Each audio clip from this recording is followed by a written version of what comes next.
Hello, नमस्कार. कसे आहात? मजेत ना? मजेतच राहा. मी अनिता इंगळे मराठी ब्लॉग्समध्ये तुम्ही सर्वांचा मनापासून स्वागत करते.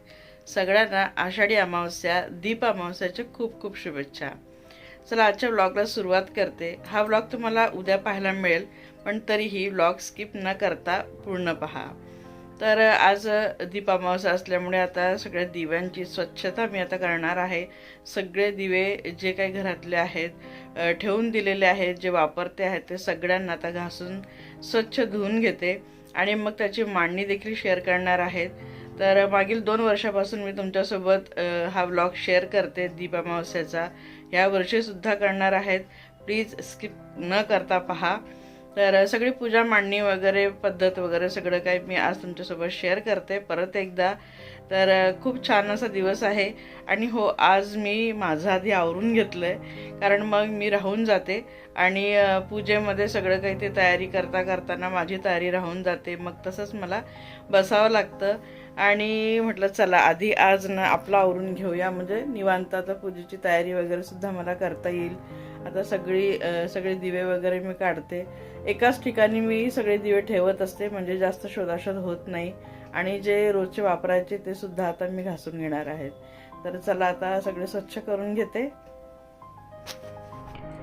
चला तर मी आता व्हिडिओ शेअर करण्यासाठी, पूजाविधी शेअर करण्यासाठी तयार आहे आणि माझा ट्रायपॉड देखील तयार आहे. तर कधीतरी साडी नेसली की जरा थोडंसं तयार व्हायला छान वाटतं. तर आज साडी वगैरे नेसून मी आधी रेडी झाले आणि मग नंतर पूजेची तयारी केली. तर माझे सगळेच दिवे मी आता बाहेर काढले.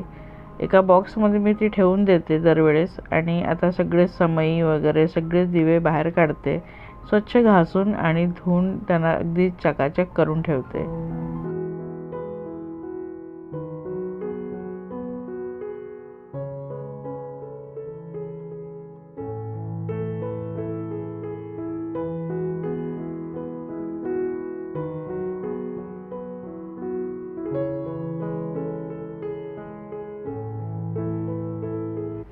एका ट्रेमध्ये सगळेच दिवे मी घेतले आहेत आणि काही इतर भांडीसुद्धा होती. निरांजन वगैरे सगळं काही घेतलं आहे आणि त्यांना पितांबरीने वगैरे स्वच्छ घासून घेते. तर बघू शकतात भरपूर दिवे होते आणि आता सगळे स्वच्छ घासून आणि धुवून पुसूनसुद्धा घेतली आहेत. लगेचच पुसलं ना की ते नंतर लवकर काळे पडत नाही. तर सगळे दिवे घासले आहेत आणि मातीचा दिवासुद्धा जो माठाजवळ ठेवते तो सुद्धा घासून घेतला आहे. तर सगळे दिवे छान असे लख्ख झाले आहेत. आणि सकाळची पूजा जी आहे ती शेअर करते थोडक्यात.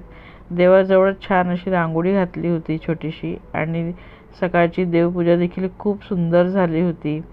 फुलांनी अगदी देवारा छान सजला होता.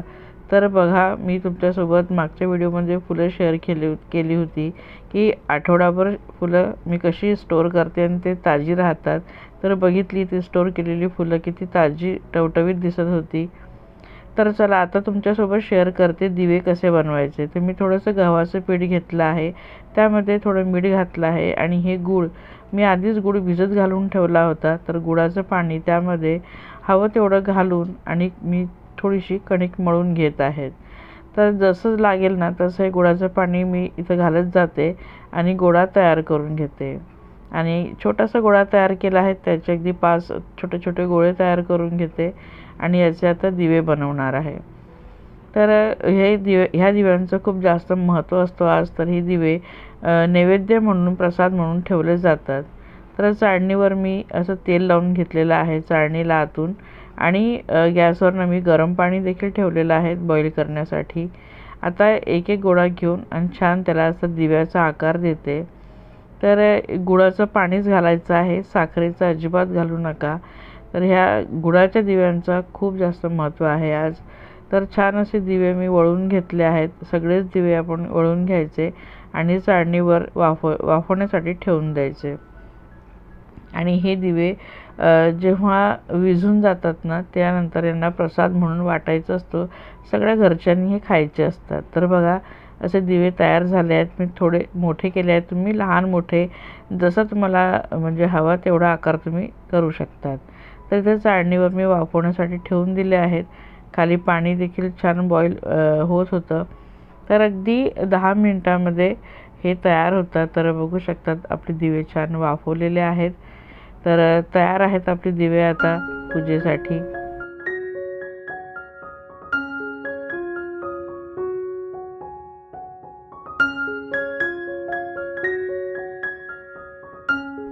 पूजा करण्याच्या ठिकाणी मी आधी स्वस्तिक काढलं होतं, त्यावर चौरंग ठेवला आहे. पाट तुम्ही ठेवू शकता, चौरंग पाट काहीही चालेल. आणि इथं चारी बाजूला मी साच्याने रांगोळी काढून घेतली आहे. तर थोडक्यात अशी रांगोळी घालून घेतली आहे. तर छान सुशोभित केलेलं आहेत आजूबाजूची जागा. छान वाटतं. तुम्ही फुलांची रांगोळी देखील घालू शकतात. तर इथं सगळे जे घासलेले स्वच्छ केलेले दिवे होते ते सगळे मांडले आहेत. आणि हो, त्याआधी लाल कापड टाकला आहे. आणि सगळ्या दिव्यांखाली ना मी थोडे थोडे तांदूळ घातले होते, रास केली होती तांदूळाची. आणि मग त्यावर हे सगळे दिवे तेलवाती, फुलवाती, तूपवाती सकट मी ठेवून दिले होते. ज्या तुपाचे दिवे आहेत 2 त्यांना मी फुलवाती केल्या होत्या आणि बाकीच्यांना लांबवाती करून तिथं तेल घातलं होतं. समईमध्ये देखील तेल घातलं होतं. तर असे तुपाचे आणि तेलाचे दिवे आपल्याला तयार करून घ्यायचे आहेत. आणि आता मी सगळे दिवे पेटवले आहेत. फक्त ज्या दिव्याने आरती करायची आहे तो दिवा मी अजून पेटवलेला नाही. आणि प्रत्येक समई आणि दिव्याची आपल्याला हळदी, कुंकू आणि अक्षता वाहून पूजा करून घ्यायची आहे. आपल्या हिंदू संस्कृतीमध्ये दीप म्हणजे प्रकाशाचं, ज्ञानाचं आणि सकारात्मकतेचं प्रतीक मानलं जातं. अंधार दूर करून प्रकाश देणाऱ्या या दिव्यांबद्दल कृतज्ञता व्यक्त करण्याचा हा दिवस आहे, असं आपण म्हणू शकतो. दीप अमावस्येच्या दिवशी घरातील सर्व दिवे प्रज्वलित करून देवांची पूजा केली जाते आणि घरामध्ये सुख, समृद्धी आणि सकारात्मक ऊर्जा नांदो अशी प्रार्थना केली जाते. आजच्या दिवशी घरातील जुन्या दिव्यांची स्वच्छता करून त्यांचा उपयोग करण्याची आणि त्यांना जपण्याची परंपरा खूप सुंदर आहे. पूर्वीच्या काळी वीज नव्हती, त्यामुळे दिवा हा घरातील प्रकाशाचा मुख्य आधार होता. म्हणूनच दिव्याला आपल्या संस्कृतीमध्ये खूप महत्त्वाचं स्थान मिळालं. आज आपल्याकडे कितीही आधुनिक प्रकाशाची साधनं आली असली तरी आपल्या घरातला हा छोटासा तेलाचा दिवा पाहिला की मनाला एक वेगळं समाधान मिळतं. दीप प्रज्वलित करताना आपण मनात अशीच प्रार्थना करूया. माझ्या घरातील अंधार दूर होवो, घरात सुख शांती नांदो आणि प्रत्येकाच्या आयुष्यात ज्ञानाचा आणि आनंदाचा प्रकाश पसरू दे, अशी आपण मनोभावे प्रार्थना करायची. अशा प्रकारे आज आपण दीप अमावस्या अगदी साध्या आणि मनापासून साजरी करायची. आपल्या परंपरा जपताना त्यामागचा सुंदर अर्थ समजून घेणंही तितकंच महत्त्वाचं आहे. तर इथे मी सगळ्या दिव्यांना हळदी कुंकू वाहिलं, फुलं वाहिली आणि धूप, दीप, अगरबत्ती सगळं काही ओवाळून घेतलं आहे. कपूर आता मी लावत आहे. कपूर आरती देखील करून घेत आहे. आणि त्यानंतर जे आपण कणकेचे दिवे बनवलेले होते ना, त्यांना इथं नैवेद्य म्हणून ठेवणार आहेत. तर खाली आपण पाण्याचा चौरस काढणार आहोत आणि त्यावर आता आपण त्या दिव्यांची प्लेट ठेवू आणि त्यामध्ये तूप आणि फुलवाती ठेवायचे आहेत. आणि मग त्या पेटवून त्यांची देखील हळद, कुंकू आणि फूल वाहून पूजा करून घ्यायची आहे.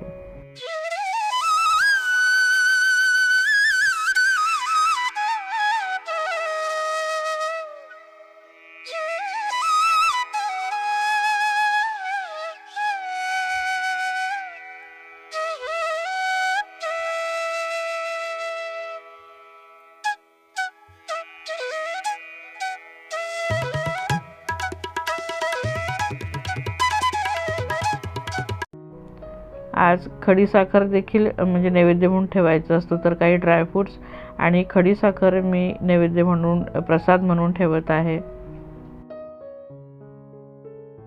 तर बघा, थोडक्यात आपली अशी सुंदर पूजा झालेली आहे. फार काही लागत नाही या पूजेला. फक्त घरातील सगळेच दिवे काढून, आडगळीतले देखील दिवे काढून स्वच्छ घासून पुसून हळदी, कुंकू आणि फुलं वाहून त्यांची पूजा करायची आहे, अगदी सोप्या पद्धतीने.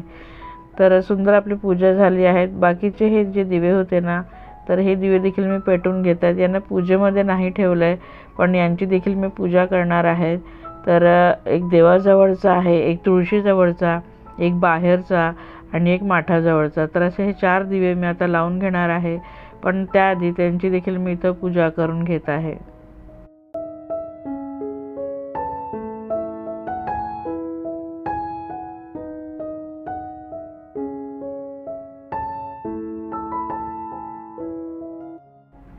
तर घरात मांडणी केलेल्या दिव्यांची पूजा झाल्यानंतर देवाजवळचा दिवा पेटवून ठेवला. त्यानंतर दाराबाहेर एक दिवा ठेवला आणि त्यानंतर तुळशीजवळचा देखील दिवा पेटवून ठेवला. तर तुळशीजवळ देखील मी छोटीशी रांगोळी काढली होती, त्यावर दिवा ठेवला आहे. तर असं छान सगळीकडे दिवे लावून मन देखील प्रसन्न झालं आणि घरातलं वातावरण देखील खूप छान सकारात्मक आणि प्रसन्न झालं.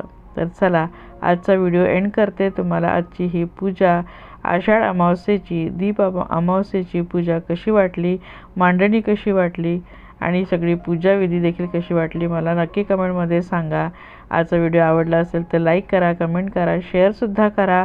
चॅनलला सबस्क्राईब केलं नसेल तर प्लीज चॅनलला सबस्क्राईब नक्की करा. भेटूया नेक्स्ट व्हिडिओमध्ये. तोपर्यंत बाय.